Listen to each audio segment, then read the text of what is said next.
All right. Good morning or good afternoon, folks on the East Coast. Good to see everybody. Excited for this March LinkedIn Live. We took February off because we had one so late in January and it just worked out for our schedule. So, really excited to be back. We know that now is a time where folks are really into the hiring stage and making sure their team is strong. So, we just wanted to provide some best practices and essentially some tips and systems for hiring. So, with that, I am going to hand it off to Jill. We'll get our presentation started and we'll get rolling. So, Jill, anything you want to add to our opening or we keep No, moving? I think you covered it in terms of the intentionality behind this live at this time. So we're good. As always, we are Echelon Leadership. Our work together is predominantly in school studies, which we will have our last school study of the 23-24 school year on April 26th in Boston. We'll have information for that at the end of this live for you all. And we also do summer leadership retreats, which we'll have more information on those at the end of this live. But in both of the work, in both our school studies and in our retreats, we frame all of our work around the wisdom of five birds. And for today's live in particular, we have two birds that will be guiding the actions that we suggest in your hiring systems and tips for strong hiring. The first of the two birds that we will highlight today is the eagle eye. And so this is, and you could take a minute just to take in the slide.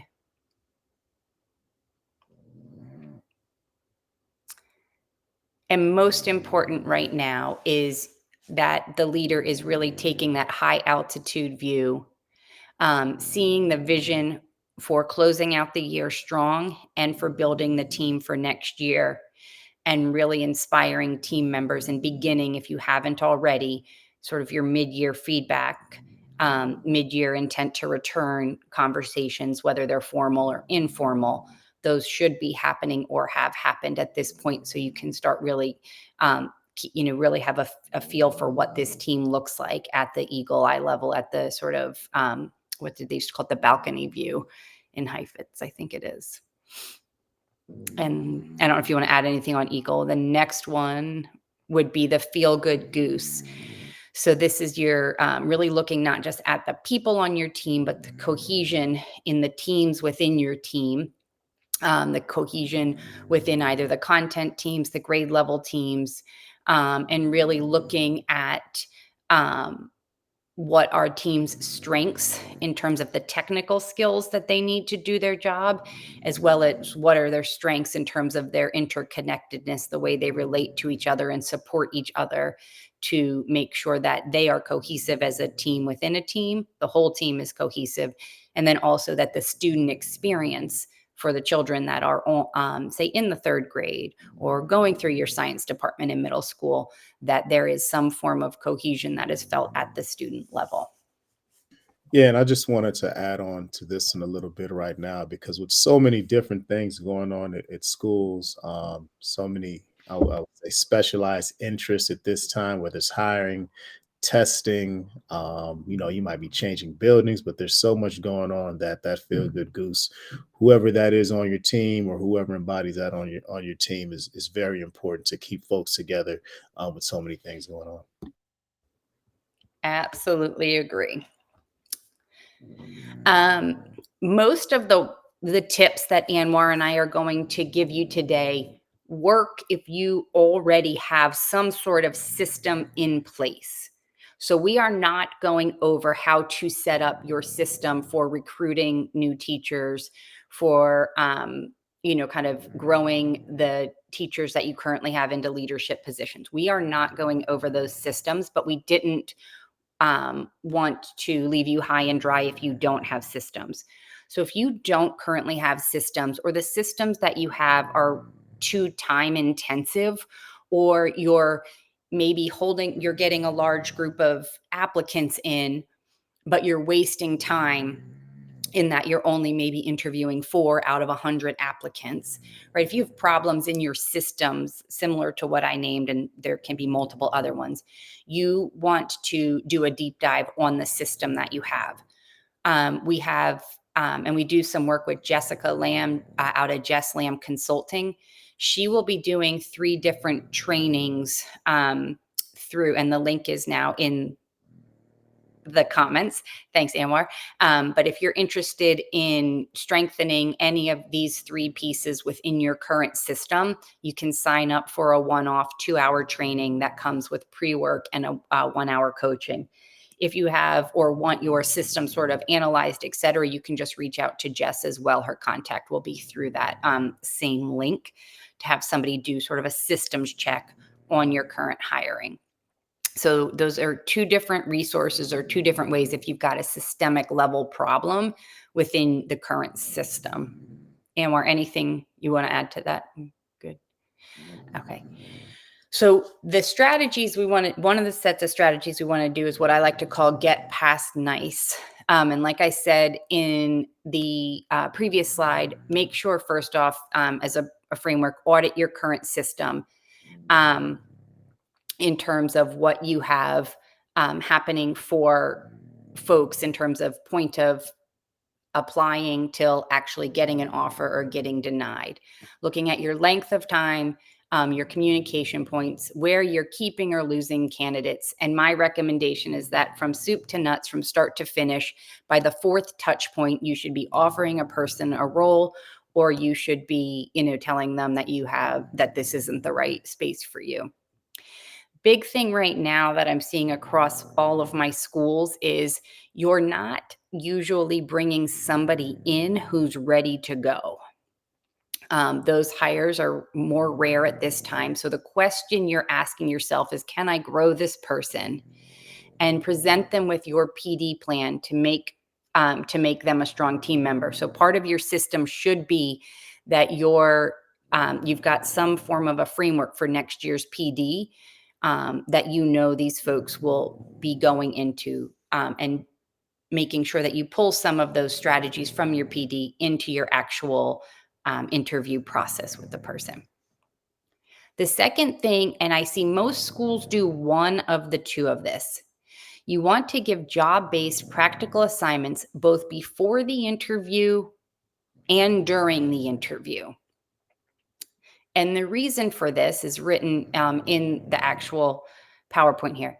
If you give an assignment before, you give a suggested time frame, you ask for them to submit it before the interview, and then during the interview, you actually question the candidate on how they did based on what you recommended for time versus how long they did it. Ideally, strong candidates will get support if they're struggling with this assignment by themselves. And that's actually a good thing. That means they've got resources outside of you and your school that they're accessing that we can assume that they will access when they struggle on an assignment or on a project if hired. And so we want to see kind of what they can produce given unlimited time frame and unlimited access to resources within their network to get a second opinion, et cetera. And then so you want to have that assignment. You will build your application or your interview from the assignment that you give. And then you also want to give some form of a 20-minute to 1-hour assignment, ideally including writing an external email as part of their on-campus interview. And what that allows you to see, depending on their position, teachers have external communication to parents that's required. Ops people have multiple external communications, academic leads, again, parents, curriculum, they're writing the curriculum, et cetera. So you want to give them something, again, that they would have to do in their work and give it the time component so that you can then compare what they produce without access to their outside resources and in a tighter time frame versus what they are able to produce without the time frame. And that just gives you an idea of how much they're going to be able to handle in their actual work. Anything else you would say on making sure you give a practical assignment before and during the interview, Anwar, before I go to the last one?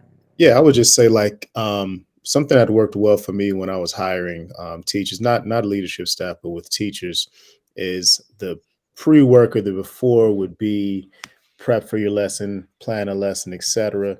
And then post, one of the things that we would do is give them, and based on the feedback, is give them some time to revise their lesson and then practice a particular part of the lesson in front of you. So that helped you see how they're implementing feedback, how they're able to adjust real time. And it's also working on something that they did before. So it's not like a, hey, surprise, this, we want to see if you could do this. But no, you did this lesson, go back, revise it, let me know what you would change. And some of our best hires that made proper adjustments and were very reflective show that same reflection and same ability to adjust on the fly when they were actually on the team.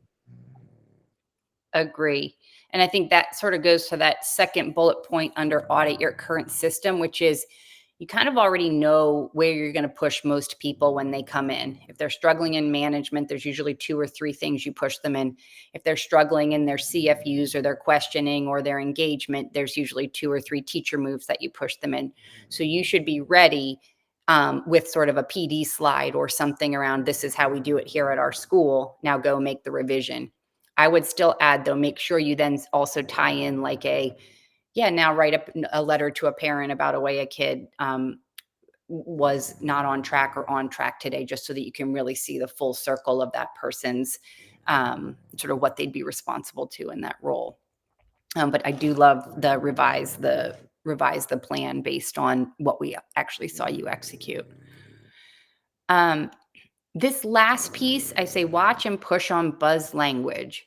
And so right now, I just kind of listed out some terms that have very different meanings to people. And they're used pretty broadly at this point. And many, many of my leaders stop at getting a mental understanding. Meaning a person says, yes, I believe in educating the whole child, and I believe in a restorative based classroom. And leaders check, because you have a restorative based discipline process. And you aren't really clear on not just give me an example, but really get, I don't know why that thumbs up, but also like naming if this happened in a classroom, you've got 3 minutes, plan your response, and actually having the person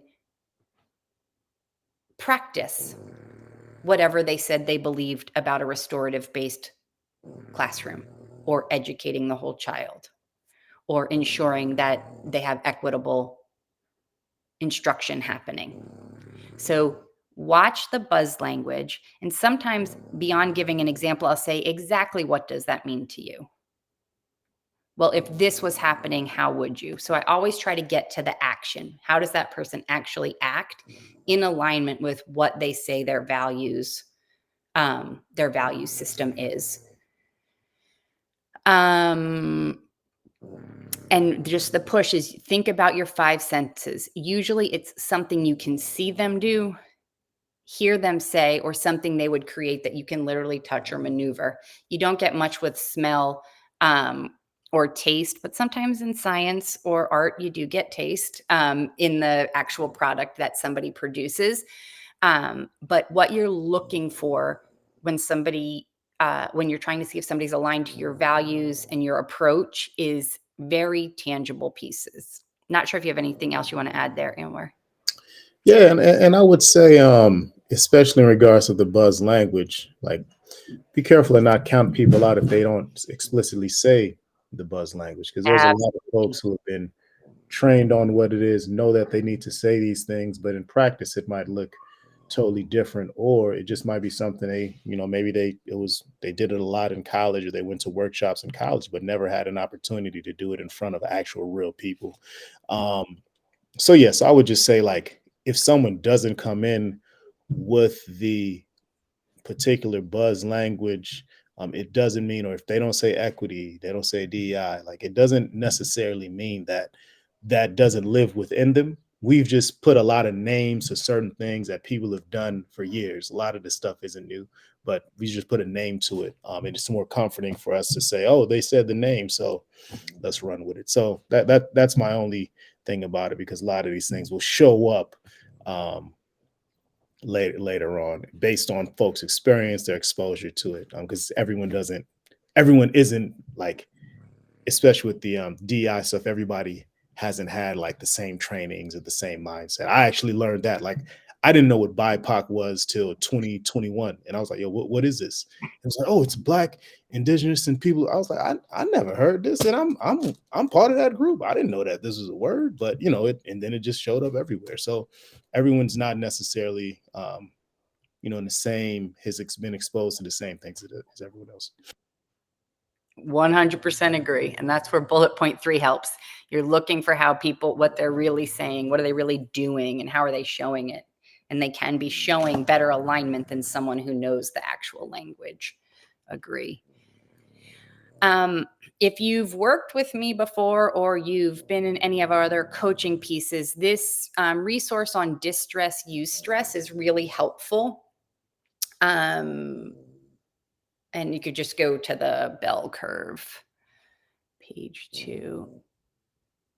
So we like to think about working with adults and an ideal stress level. There is distress, which happens on both sides of the bell curve. Most of us are used to distress when a person is a little bit on the more far right, sort of that burnout stage. But most of us don't quite notice when people are in the distress, the bore out stage, which is sort of a low stress, low pressure, low performance. And so in your interview process, your goal is to get people into that ideal zone where the optimal growth can happen, so that there should be some level of stress in the interview. It shouldn't feel like a normal day of teaching without getting feedback. It should feel like, oh, what I'm doing matters. The person who's observing my lesson or reading through my work products is asking good questions and kind of pushing me into the zone of optimal performance and not pushing me to the point of burnout. But you're watching for that line of, can this person take this next piece of feedback all throughout the interview process, because it's going to give you insight on how much they can actually take when they are being coached. And so I like to just keep this resource front and center anytime I'm working with humans, specifically adults, and in sort of coaching interview stages. And don't forget to just get some feedback during the process. What is resonating about what I'm saying, or how is what I'm saying making sense to you, are 2 questions I like to ask.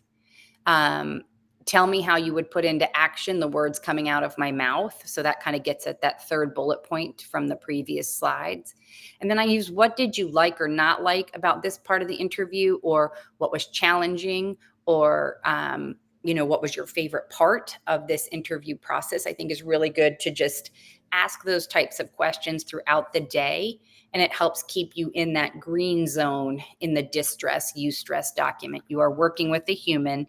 You want to make sure that if they're the right person, they want to work with you. So you want to make sure you leave some space for feedback for yourself and the process that you've built throughout the day. So those are some tips if your process is working well. Yeah, and I just want to go back to eustress versus distress scale. I always find this bell curve helpful, because in this context, at times, especially when I started interviewing people at the beginning of my career in education leadership, I wanted to really push people hard and make them work as hard as possible. And I've been in situations where I had an interview and they worked me from 7:30 to 3:30 without even offering me lunch. And I just got off a plane. So and I didn't really feel good about that experience, right? So and it didn't make me excited about this potential opportunity. So finding that right balance where you can push folks, but just not doing extra just because it feels good to do extra. And that's very vague in terms of what extra means, but I think we get a sense of hey, maybe we don't have to add in all of these pressure points to because because some jobs are like that, but most jobs they might not be under that much pressure all the time. So I don't know. I like this, and I like this as a framework where you can stretch a person for their optimal performance, but don't really push them to burn out. So yeah, well, so thank you, Jill, for always using this chart and explaining the work people do with each other. All right, so moving on, and I'll be frank, I think this is definitely something that Jill is real strong at, really supporting leaders to make decisions that's going to impact their team over time. And really, I just wanted to add a couple of nuances around interviewing that I've seen pop up that's really helped me either get the right folks on or make sure that I didn't have the right folks on, or when I went through the process and I didn't do one of these pieces, something showed up when that person was on my team. So the first one is teamwork. So I say teamwork. You want to try to get as many, not too many, but just get a lot of folks engaged in the process. You want to get the folks that they're going to work with, and not in an interview type session, but an opportunity for them to learn and grow with the people that might be at the job. Because the way that the market is right now, a lot of times you're competing with many other organizations for real strong people. So bringing other pieces of the team into the conversation so that interviewee can get to know them as well can probably help bring that person onto the team. Oh, I think this person's pretty cool. I want to work with them as well. So so just being strategic around throwing people in the mix. If I was hiring a school leader, I made sure I got great team leaders in there, especially great team leaders that were on board. I made sure I got a couple of teachers that they potentially could be working with. And also speak to them like, hey, this is someone we really want on board. Let's make a good impression, email them afterward, etc. So it's not just coming from one leader. So, of course, you have to be careful on who you invite and think about what they might say in the interview process. But I've found success in folks that were able to really interact with the larger team um, throughout the process. Then keep your eyes open, right? If you're seeing something that they're doing, it's probably going to show up if they're on your team. For example, if someone, and this is my experience, so I'm really being anecdotal here, but if someone shows up late to an interview, it's probably likely that they're going to show up late when they're on the team. And that's just my experience. Outside of maybe something that popped up, but the folks that have come in late to interviews, they came in late to start the day. If that's something that you're comfortable with, that's fine. But if it's something that you're not comfortable with, it just make sure you take note of that and take that up into your decision. If someone is late turning in an assignment, right? Eat like sending an email or finishing a project that you did during the interview process, that potentially could show up when they're on your team. So if you're fine with it, accept it. But if it's something that you hold dear to yourself, make sure you keep that in mind when making a final decision. So, just be attention to certain different levels of professionalism that meets your expectation. That's your expectation at your workplace, but just keep your eyes open. Another thing that I've encountered folks might not do, that I do, is public information is Google, right? If you see someone, Google their name, Google their email address. Certain things can pop up where you get a sense of who is this person that I'm bringing into my position. And I don't want to judge folks, but the fact is, you're bringing in folks to be in front of children. And these are our most precious resources. So you want to do as much digging as you can on public information that might be available. I have instances where I dug up information and it was wonderful. Wow, this person is doing excellent things in the community. They could probably bring it to the school that they didn't show it, that they didn't say in the interview. I've also dug up information. Well, wow, this person is presenting themselves as another person online. That could be harmful in a situation with children, and we decided not to hire that person. So I would say yes. Do not be ashamed. Google people, look them up, LinkedIn, Instagram, TikTok, Facebook. try to get a sense of who you're bringing in, especially because you are working with children. And then the last thing I like to call it tap in. Like I know some of us have human resource departments that do the vetting process or call the or call the references. I would say take the time and try to call a couple of references just to try to get try to ask some questions that pertain particularly to you. Sometimes it can be difficult to get in touch with the references, or you might get the email form. But if it's an important hire, I would say at least try to get a couple of the references on the phone to talk to them, to share information about the hire. It takes extra work, but it does pay off in the end, and you get a sense. Sometimes you can because you don't really have many options out there. I get it, but if you do have a couple options and you do have some wiggle room, I would recommend to what I call tap into those folks that they put down as references as well. And those are just some pieces of advice that I wanted to give and add to this LinkedIn Live. I'm going to hand it off to Jill. Is there anything else, or you want to go to the next slide and let them know what we're doing with Echelon over the next month? I think I just want to say one thing about that tap in and where you went at the end, which I think is interesting. So some of y'all that do work for CMOs, you're in like this place where you want to trust the process. And so you might not be the person who makes the final call. But I worked for an organization. We were 2 schools when I started, 4 by the time I left, and now they're, I think, 14. And even when we were 2 schools and then 4 schools, like, and we tried to get more and more systematized, I would always still want like some kind of like touch point before somebody came to my school. So even though it went from me offering the person the position when we were 2 schools to then the CMO level offering the position when we were 4 schools, like I was still, kind of putting that pressure on my CMO. Well, like, yeah, let me just check in. Well, let me make sure that they're going to want to do the grade levels that we have. And they're like, Jill, they'll be fine. They said they'll do it. I'd be like, yeah, but let me just check. So, the appropriate amount of stress, because this person will be with you all day, every day.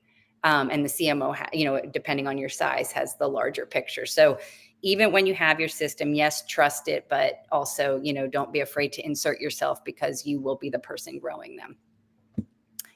I just wanted to share that.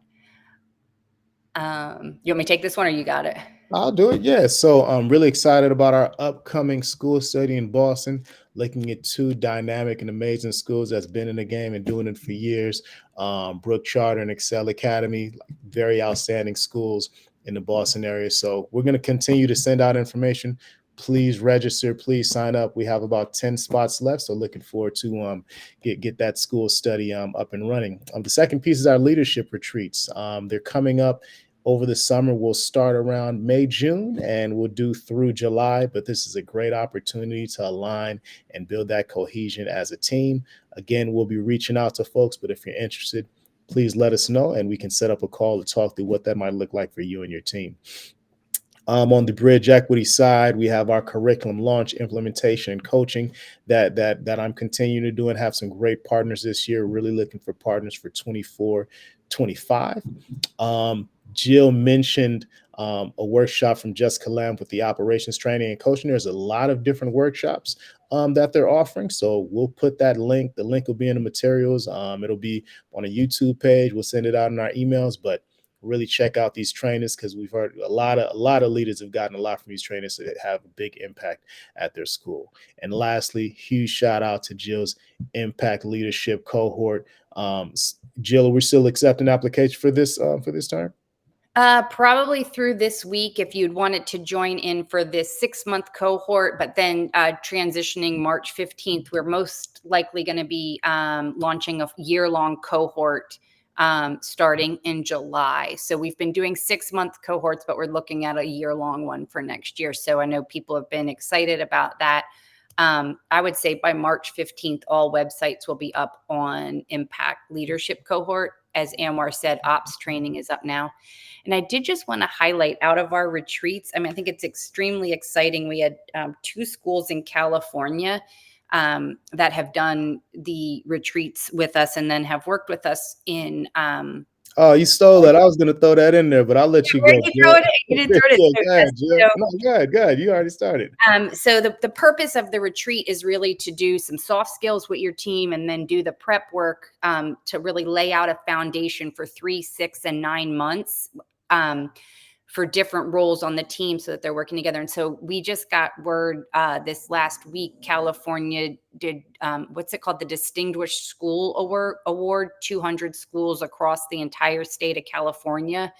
And two of the middle schools that we worked with have been nominated for that, which is super exciting because at the time that we started with both of these schools, primarily from stuff with COVID and absenteeism and where they were located, they were really trying to rebuild from where they were pre-COVID. So seeing that over the weekend, like Friday, was phenomenal and just sort of a testament to what we say we're trying to do in our work. We've been doing the retreats. This will be the third summer. So just the little bit of data we have on team alignment in terms of longitudinal is looking good.